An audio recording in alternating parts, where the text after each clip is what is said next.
Inconfessáveis. No último filme da clássica trilogia O Poderoso Chefão, o protagonista, Michael Corleone, decide se confessar a um cardeal. Embora tenha cometido diversos crimes, sua maior necessidade era pedir perdão pela morte de seu irmão Fredo, a que ordenou o assassinato, no filme anterior, após o falecimento da mãe de ambos. Michael sabia que não poderia fazê-lo enquanto sua mãe estivesse viva, contudo, tinha em mente que Fredo conspirou para sua morte, por isso, considerava o fratricídio justificado e útil para mantê-lo no poder. Assim como fizera com o cunhado, Carlo Russo, responsável pela morte de Sonny, primogênito dos pais de Michael, o líder da família considerava que eliminá-lo era necessário. Logo, assim que a sua mãe falecera, tratou de dar cabo à vida de Fredo. Entretanto, por mais que Michael contasse com uma considerável lista de vítimas, algumas delas resultado de sua ação direta, ao considerar que Fredo era sangue de seu sangue, filho de seus pais, o chefe família mafiosa mais poderosa naquela obra ficcional, tinha consciência de que se tratava de um pecado com um peso maior. Diante de um membro do clero que lhe inspirou confiança, posto que o protagonista da trilogia percebeu naquele sacerdote alguém que, realmente, guardava fé, Michael decidiu confessar-se, em especial, por ter mandado que Fredo fosse assassinado. A ideia passada, ao menos para os que compreendem o sacramento da confissão ou penitência, é que o mafioso, apesar de um criminoso frio e violento, não suportava conviver com a culpa pelo fratricídio.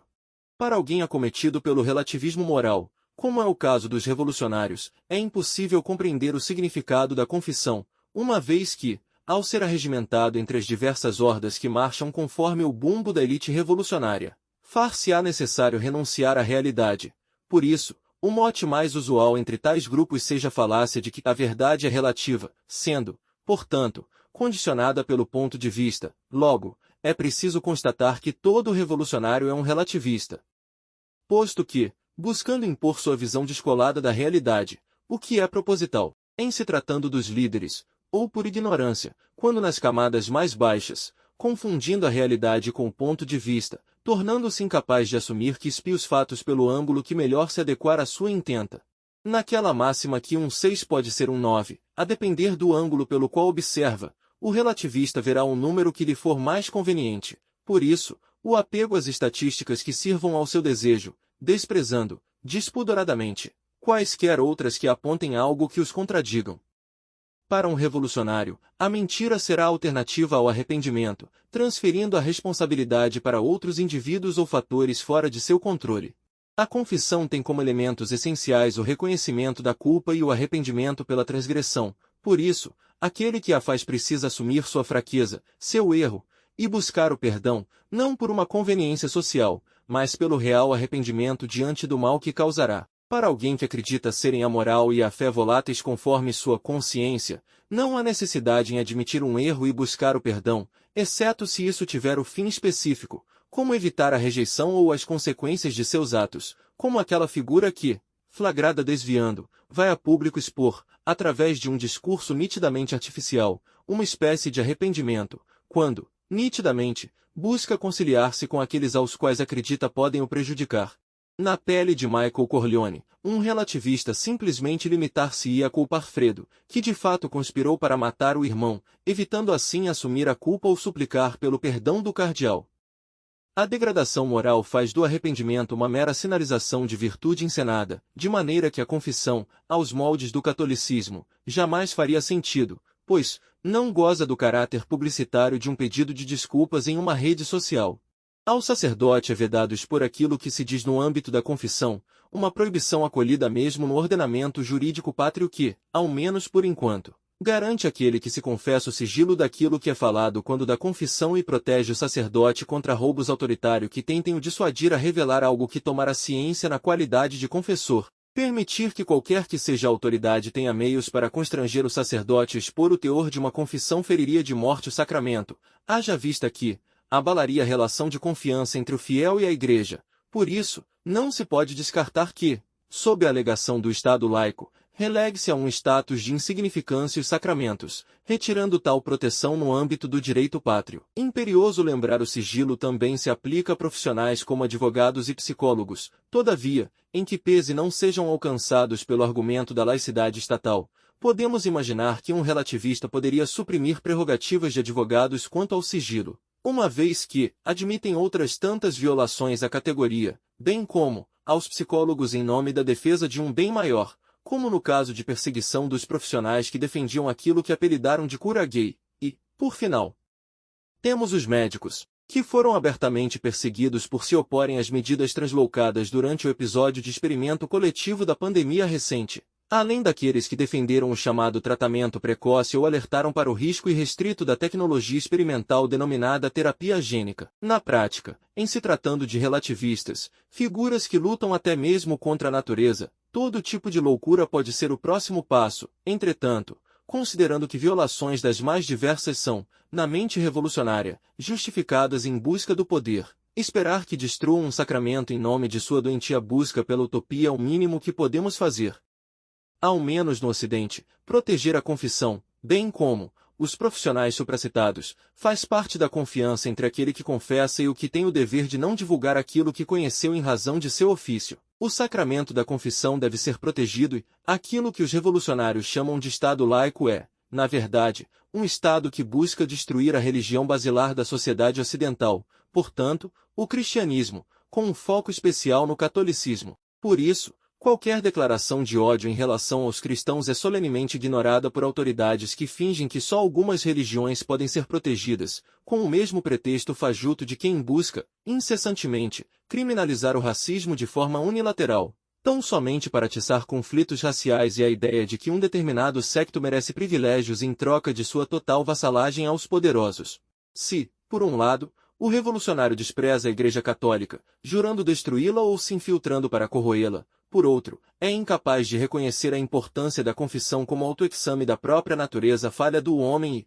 por conseguinte, a busca pelo perdão e fortalecimento através da penitência, aprendendo com os erros para tornar-se um indivíduo cada vez mais virtuoso. Despido de honradez e humildade, o relativista acredita que sempre poderá se furtar das consequências de suas ações, por mais nefastas que sejam. Não há como esperar que indivíduos que pregam abertamente a destruição de todos que se colocam como obstáculo ao seu desejo totalitário façam uma honesta análise de consciência, algo que aparentemente não possui, para assumir que errou e busque o sincero arrependimento. Um líder socialista jamais importar-se-á com terceiros, podendo exterminar quantas vidas forem necessárias para obter aquilo que almeja. Entretanto, uma vez pressionado, poderá simular arrependimento ou, como na maioria dos casos, transferir a responsabilidade a terceiros, como fizeram com o nacionalsocialismo alemão e o fascismo, que, por mais que todos os elementos os enquadrassem no espectro coletivista, foram rapidamente transferidos à vertente política oposta, sendo tratado como forças ligadas ao liberalismo e ao conservadorismo, apenas para que sua má fama fosse transferida, de forma injustificada, àquilo que é conhecido no campo político como direita. Posteriormente, a ditadura chavista que consome a Venezuela foi igualmente adjetivada como sendo do espectro da direita, o que só não foi um movimento exitoso em razão da descentralização da informação propiciada pela internet, algo que os relativistas lutam para destruir, bem como a cultura woke foi tratada em um artigo isolado, mas que serve de ensaio para propostas futuras, como algo embrionado na direita, uma narrativa rapidamente derrubada por, mais uma vez, mérito da informação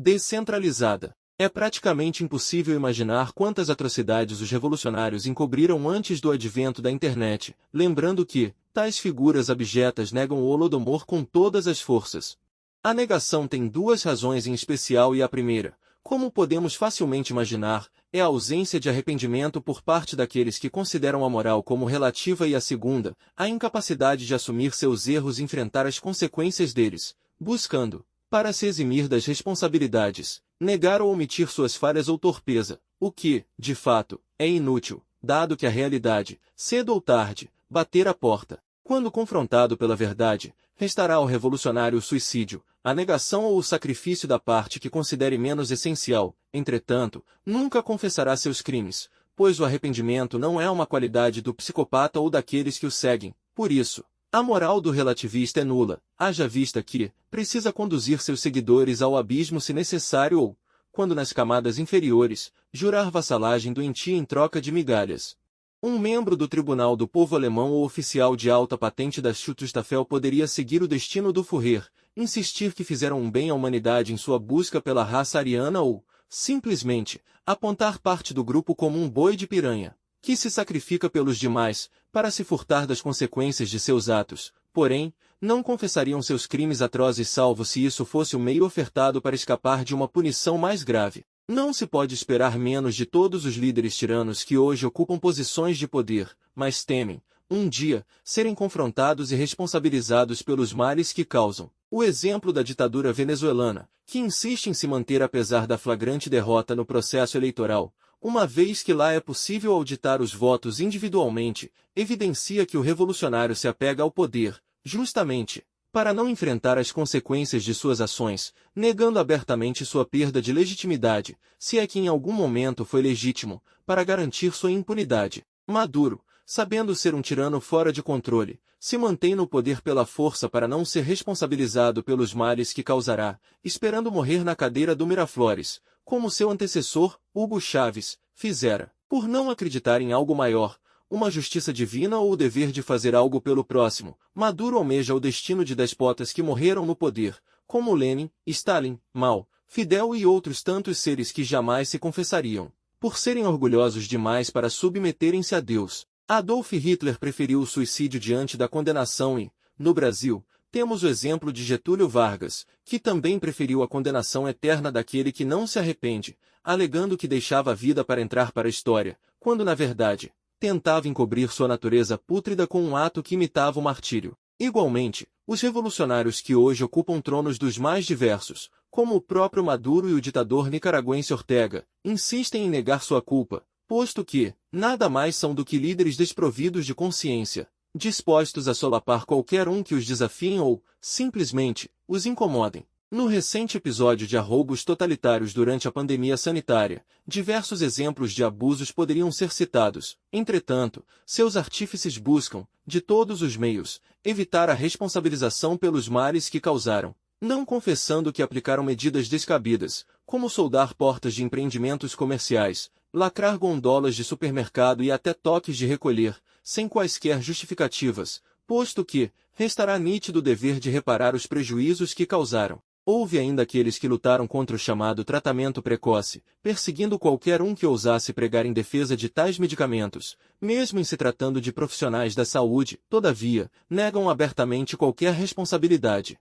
O choro é livre, tornou-se um fique em casa se puder, sem o menor pudor e a mídia, que fazia contagem de mortos e coordenava notícias em um verdadeiro cartel, o qual apelidou como consórcio de imprensa, como de costume. Lavou as mãos em relação aos seus feitos e não assume o mal que causará, algo que também se aplica às chamadas Big Techs, como os grupos Meta e Google, que, abertamente, atuaram no sentido de suprimir ou reduzir o alcance de qualquer voz dissonante daquela orquestrada. Cartel de imprensa internacional. Em alguns países, os de maior tradição democrática, já estão em curso processos e investigações que visam responsabilizar aqueles que, de alguma forma, agiram de má fé no período. Entretanto, os povos sob o comando de despotas totalitários ainda sofrem calados as ações dos mesmos tiranos daquela época. Em alguns casos, ainda se exige a administração compulsória da terapia gênica para crianças, tão somente para manter a narrativa de que tal experimento era ou é necessário. O intuito central daqueles que insistem em um experimento que se mostrou desastroso,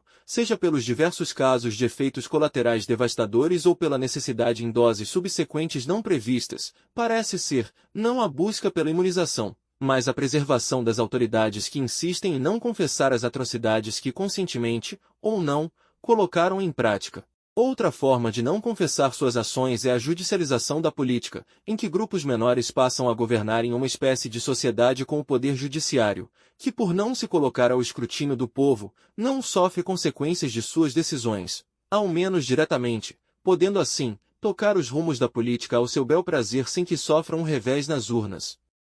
Usando de uma hermenêutica ilimitada, o poder judiciário pode ser invocado a assumir qualquer face do Estado, pois, se atuar despudoradamente, poderá se imiscuir em quaisquer assuntos alegando ser em nome de um bem maior. Ainda mais grave seria, em raros casos de hipertrófica do judiciário, tal poder atuar mesmo sem a provocação de interessados, dando início de ofício a feitos com consequências, que solapam os demais poderes e que jamais serão postos no confessionário, pois em alguns ambientes, como tribunais e redações de jornais, Parece que o arrependimento não é algo natural. Assim, os seres que adulam tiranos, que, mesmo nos dias atuais, não se importam em servir como cães farejadores de poderosos totalitários, se rebaixando de maneira desprezível em troca de migalhas. Tais criaturas são ainda mais miseráveis que seus senhores e negaram seus atos quando confrontados, por isso, tentarão omitir seus crimes, confessando-os tão somente se exposto e, ainda assim, o farão apenas em busca do perdão terreno, não se arrependendo verdadeiramente. Os vassalos do mal serão vermes mesmo no inferno. Aos líderes revolucionários, resta uma luta infrutífera contra a realidade buscando apenas se encastelar como forma de proteção, não contra seus inimigos, mas em relação às consequências de seus próprios atos, pois seus crimes são inconfessáveis. Aqueles a quem perdoardes os pecados, ser-lhes-ão perdoados; aqueles a quem os retiverdes, ser-lhes-ão retidos. São João capítulo 20 versículo 23. Artigo do autor Leandro Costa, publicado na edição de dezembro de 2024, da revista Conhecimento e Cidadania. Ajude-nos a continuarmos com este trabalho. Colabore com nossa vaquinha virtual, QR Code no vídeo.